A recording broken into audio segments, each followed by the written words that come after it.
È arrivato a Venezia nel 2023 con una richiesta di protezione internazionale. Ieri un tunisino 28enne vicino ai gruppi jihadisti è stato rimpatriato nel suo territorio. A dare la notizia attraverso un post su X il ministro dell'Interno Matteo Piantedosi. Un cittadino tunisino vicino a gruppi jihadisti e sospettato di voler commettere attentati terroristici, si legge, è stato rimpatriato nel suo paese d'origine. Il ragazzo infatti risultava segnalato dalle autorità tunisine come radicalizzato in arrivo in Italia con una nota diramata dalla Digos. Faceva parte della frangia più estrema dell'islamismo, ideologia alla base dello jihadismo. La sua richiesta alla questura nel 2023 di protezione internazionale fu bocciata.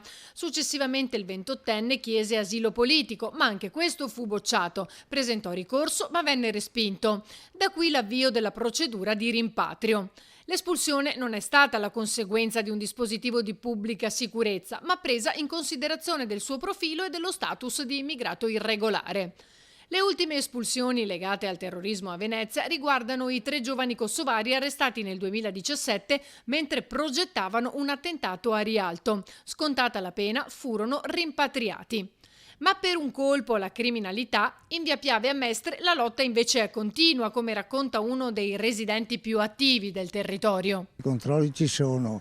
Io ho parlato anche proprio questa mattina col signor prefetto e mi dice che questa notte appunto hanno fatto anche delle operazioni, sono impegnati anche in questa operazione di questo rimpatrio e sicuramente le cose qui su via Piave, per quanto mi riguarda, stanno migliorando, anche se nonostante tutto e tutta l'attenzione delle forze dell'ordine ci sono ancora personaggi che girano liberi e quasi indisturbati.